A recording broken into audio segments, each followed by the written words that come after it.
नमस्कार, ये आकाशवाणी पटना है। अब आप अंशु अवस्थी से प्रादेशिक समाचार सुनिए। प्रधानमंत्री नरेंद्र मोदी ने आज रोहतास के विक्रमगंज में 48,500 करोड़ रुपए से अधिक की विद्युत, सड़क, रेल और शिक्षा से जुड़ी परियोजनाओं का शिलान्यास और उद्घाटन किया। प्रधानमंत्री ने बिहार सहित पूर्वी भारत में बिजली आपूर्ति को मजबूत करने के लिए एनटीपीसी के Nabinagar super thermal power project के स्टेज 2 का शिलान्यास किया। स्टेज 2 के तहत 800 मेगावाट की 3 नई इकाइयां स्थापित की जाएंगी। इससे प्लांट की कुल क्षमता बढ़कर 4,380 मेगावाट हो जाएगी। इसके निर्माण पर 29,948 करोड़ रुपए खर्च होंगे। श्री मोदी ने एनएच 922 पर बक्सर और भरौली के बीच गंगा नदी पर पुल के निर्माण और हार्डिंग पार्क पटना में 5 टर्मिनल प्लेटफॉर्म का भी शिलान्यास किया। प्रधानमंत्री ने सासाराम अनुग्रह नारायण रोड के बीच स्वचालित सिग्नलिंग और सोन नहर मोहम्मदगंज के बीच तीसरी रेल लाइन भी राष्ट्र को समर्पित की। इस अवसर पर राज्यपाल आरिफ मोहम्मद खान, मुख्यमंत्री नीतीश कुमार, केंद्रीय मंत्री जीतन राम मांझी, राजवीर रंजन सिंह, चिराग पासवान और नित्यानंद राय के साथ उप मुख्यमंत्री सम्राट चौधरी और विजय कुमार सिन्हा सहित अन्य गणमान्य लोग उपस्थित थे। इस अवसर पर सभा को संबोधित करते हुए प्रधानमंत्री ने कहा कि बिहार में डबल इंजन की सरकार राज्य के चहुमुखी विकास के लिए निरंतर प्रयास कर रही है। श्री मोदी ने कहा कि बिहार में मुख्यमंत्री नीतीश कुमार के नेतृत्व में एनडीए की सरकार बेहतर काम कर रही है। उन्होंने कहा कि आज बिहार शांति और प्रगति की राह पर तेजी से आगे बढ़ रहा है।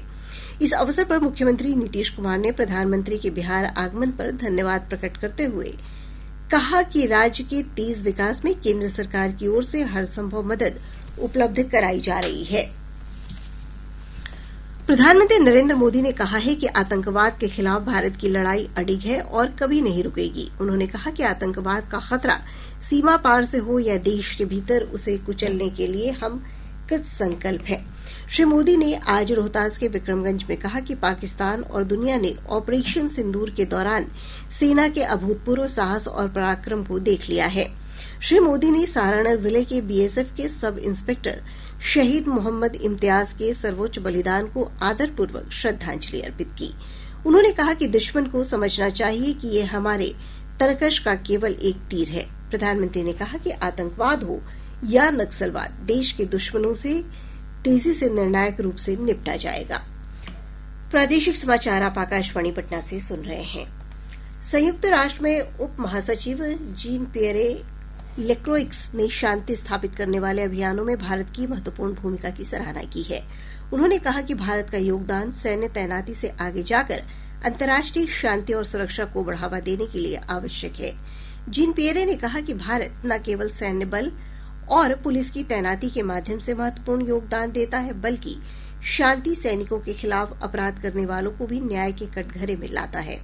उन्होंने कहा कि भारत शांति अभियान का नेतृत्व करके जवाबदेही सुनिश्चित करने के लिए महत्वपूर्ण प्रयासों को भी बढ़ावा देता है। मौसम विभाग ने आज राज्य के कई जिलों में वज्रपात के साथ बारिश की चेतावनी जारी की है। विभाग ने कहा है कि इस दौरान 40 से 50 किलोमीटर प्रति घंटे की रफ्तार से हवा भी चल सकती है।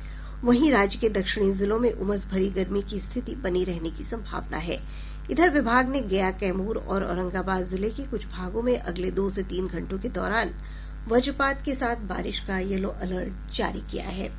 इसके साथ ही आकाशवाणी पटना से प्रसारित प्रादेशिक समाचार का ये अंक समाप्त हुआ।